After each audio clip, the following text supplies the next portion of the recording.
Hey everyone, it's Aaron. Think about your job right now. Do you know how you're performing? Do you know how your manager thinks you're performing? Well, in this video, I'm going to talk about one of the most important things that you need to think about when it comes to this time of year regarding your job and how it drives your compensation. Because if your company falls on the fiscal year and the calendar year being the same, that means your boss is going to have your performance discussion with you sometime late February at the earliest, but likely middle of March of 2023. And so that's why you need to start thinking about it now to make sure that you end up where you want to be rather than getting a surprise. So go ahead, smash that like button and get this video out to more people who work in corporate America, tech, or really any business where they have to meet certain performance criteria to get higher pay. So get that video out by smashing the like button, and I appreciate your guys' help. Let's get started. Now, what am I talking about when I say performance review? Well, typically, HR departments and managers devise what the exact metrics are for the company overall, then your department, and then the individual, and that's you. And this is where they say, your manager may say, hey, I want you to do, whether it's produce this much revenue, I want you to implement this system by this time, I want you to develop the competency and skill set to audit and close our financials. Say you work in finance or something like that. Or if you're in marketing, I want you to be able to execute in these campaigns and get this much traffic and this many views or these many conversions. These are very usually specific and tactical goals that you're trying to meet. And I'd say if you're like, I don't have any goals, that's problem number one. But most people in most Fortune 1000 companies or large or small businesses, they do have goals. So the next question is, do you know how you're tracking against those goals? Does your manager know how you're doing, and do you know what your manager thinks of what you're doing? Maybe they think you're doing a great job, or maybe you think you're doing a good job, but they don't. And that's where that delta of perception can really hurt you when this performance conversation happens in early 2023. And the worst part about it, performance scores, performance ratings, performance evaluations drive compensation. Because if you're, like I said, if your company is on that fiscal year is on the calendar year, well, that means raises, bonuses, and equity grants, if they're given, will be granted in that early March timeframe. And so that's all based off the performance rating. And you want to come in, get the best performance rating possible so it drives those numbers higher for you. But if you are expecting like, hey, I've been working really hard, think I'm doing a great job, and your manager's like, well, not really. That's the wrong time to find out, in my opinion. And that's why I'm making this video. Because I want to show you how to manage the conversation with your manager to make sure that you get to the same place that they were going to rate you at. Same place as in you're not surprised when they give you that final rating. And I learned this the hard way early in my career. As an analyst in compensation for some of the largest companies and biggest tech companies, that I would think I was doing a great job. And then they'd say, okay, standard rating. And I'm like, standard, but I really think I was exceptional. And then we talk about why. And I realized very quickly, I had to manage the conversation throughout the year rather than working in silence or performing in silence and hoping they'd recognize me for my great efforts. Because that just doesn't happen a lot. There's two factors that drive this, and I'm going to them now. The first factor is that you are not having communication throughout the year about how you're doing against those performance goals. And so you think you're doing a great job. You're working a lot of hours, maybe even, and you're actually seeing some of the results. But is that truly being viewed the same way you think it should be viewed by your manager and the overall, management team? That's where you need to have regular conversations, semi-regular, maybe once a month. Hopefully you should be having at least bi-weekly check-ins with your manager so you have a regular scheduled time to dive into this topic. And then the second factor is the company's whole strategy is changing. And the goals that were laid out for you early in the year, you're starting to think maybe if I hit them, I think it would be kind of originally what we talked about, but wouldn't actually be good for the business. And so you need to make sure that you're always reconciling your performance with what the company needs, and then reconciling that with what the manager is viewing you as. So this is where that regular communication is really important. So go ahead and have that conversation with your manager, whether you need to schedule a special meeting or it's going to be an agenda item on your regular one-on-ones that you're having. Because again, it is important for you to have the best possible performance rating because it drives how much you're paid. Again, salary increases, bonuses, and also equity grants are given out during these performance review times. And so with the way the economy is going, things are going to be tightening up. A lot of belts are going to be tightened at a lot of corporations. And so a lot of times they're going to drive that probably through the performance distribution curve. So you think about a standard bell curve, not everybody can be a top performer, right? And so it's going to be, a very dedicated campaign on your part to manage the conversation so that you can actually get the opportunity to get to the top of that performance curve.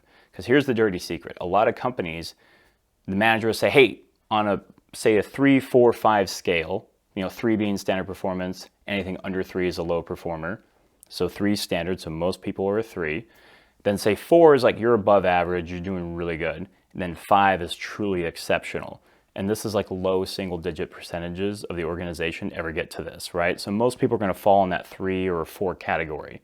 These are just examples, kind of numbers I've experienced in my past. Your company may do it differently. But for you, your goal is to get to that 5, at least that 4, right? Because the magnitudes in compensation difference, the increases that are given, the size of the bonuses, the size of the equity grants, could be very meaningful as you move from a 3 to a 4 to a 5. And so that's where you need to make sure that, hey manager, if I did X, Y, and Z, would you see it plausible that I could get the highest performance rating? And no manager is ever going to be able to guarantee it, because here's what they experience in their end.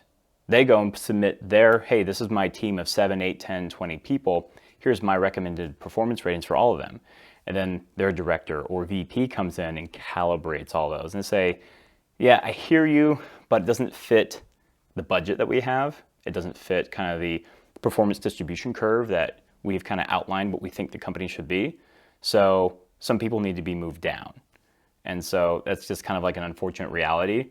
But if you have had constant dialogue with your manager, there may be a slight opportunity where you could say, fine, if my performance rating did get moved down, could you still pay me, augment my increase like I was the higher performance rating?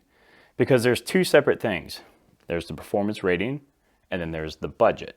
And typically the budget is assigned as a default to that performance rating. So as this X, if so-and-so is a 3, then they get a 3% raise. And if you're a 4, you get a 4.5% raise. And if you're a 5, you get a 7% raise, right? But that's just a budget, a pool of money. Defaults, the manager could play with those numbers. And so if like, okay, sorry, I wanted to make you a 4 originally, but unfortunately had to bring it down to a 3. They'd probably never tell you this, but this is like the internal dialogue. We had to bring it down to a 3, but we'll still give you like 4% of an increase rather than the standard 3% for somebody who's a 3 performer, because there was, a lot of calibration that had to happen as this performance rating moved throughout its life cycle all the way up to approval by the top management. So this is why it's really important to have a constant dialogue so that either A, you can get the highest performance rating and it'll stick, or in the event that you come in with a standard performance rating, you have other talking points about why maybe you should get something extra. So let's go back to the timeline then. We are in early October when this video is being filmed, and October 2022, you're gonna have this conversation with your manager at the earliest February of 2023, but most likely middle of March 2023. And for you to find out how you're tracking against the predefined goals that you have set with your manager earlier this year, that's too late. So you need to start chatting with them now and say, hey, I just want to check in about how am I doing against my goals? Here's some major wins I've had. Here's how close I am to some of our milestones, whatever the case may be. How do you think I'm doing? Let them talk. And then that's your opportunity to debunk some of their misperceptions about how you're doing, or maybe get more information about if it is true that you're truly off the mark, how you can improve it, and express your ambition. Listen, I want to be at the top of the performance curve. If I did X, Y, and Z, kind of summarizing the points that they said that maybe they're not happy with or areas of improvement, if I did X, Y, and Z, could I get the highest performance rating? And then they won't be able to guarantee it, but at least you're getting their buy-off of conceptually, like, yeah, I think we'll see, right? We'll see how the budget is and kind of how the team is overall. But if you do these, I think we could get you a better performance rating than just standard. Because that's why it's really important, so that in the event you still have these conversations throughout the rest of the quarter with your manager, if you end up with a standard performance rating, then you can have a very distinct conversation about specifically why you are not a higher rating. Because when you don't talk about it all year, it's very likely you can get a standard rating. Not to be punitive, it's just because most people, most managers, most companies, they think that if you don't say anything, you're happy, you're good, right?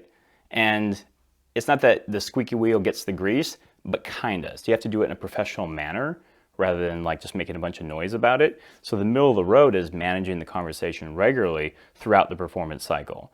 Now, if you want help with this conversation, whether you're maybe a little afraid to have it, or if you're not afraid, but you're just not sure exactly what to say, how to structure it, this is something I help people with. Not only am I a certified high performance coach for executives and rising stars in corporate America and tech, helping them manage their most crucial conversations in their life and their career, but this is something that I did a lot when I was in corporate America. So I've managed this conversation many a time, at least 10 years, so at least 10 different times with different managers, and it was really something I had a lot of success with. I started out not getting the performance ratings that I thought I should. Then when I started managing the conversation throughout the year, I started getting higher and higher performance ratings consistently, which obviously drove the level of compensation that I received. So I love doing this for people. I'd love to help you. So go ahead and click the link below if you have any questions. So that's the video that I really want to get out to you now so that you can start having conversations throughout the rest of this quarter and going into the early part of 2023 to make sure you land at the performance rating that you want. If you're on a jet and it's going to Miami, but you wanted to be in New York, you better tell a pilot now. Otherwise, you're gonna be in the wrong city. So go ahead and smash that like button. I hope this video is helpful. And if you do subscribe to the channel, or if you do think it was helpful, please subscribe. Get this video out to more people. We're all out here in corporate America trying to do our thing, make a living, and as the economy goes into what will be a pretty rock and roll stage, something we haven't seen since 2008, we need to start managing these conversations to ensure that we get the maximum for our efforts. All right? So smash the like button, and I'll see you next time.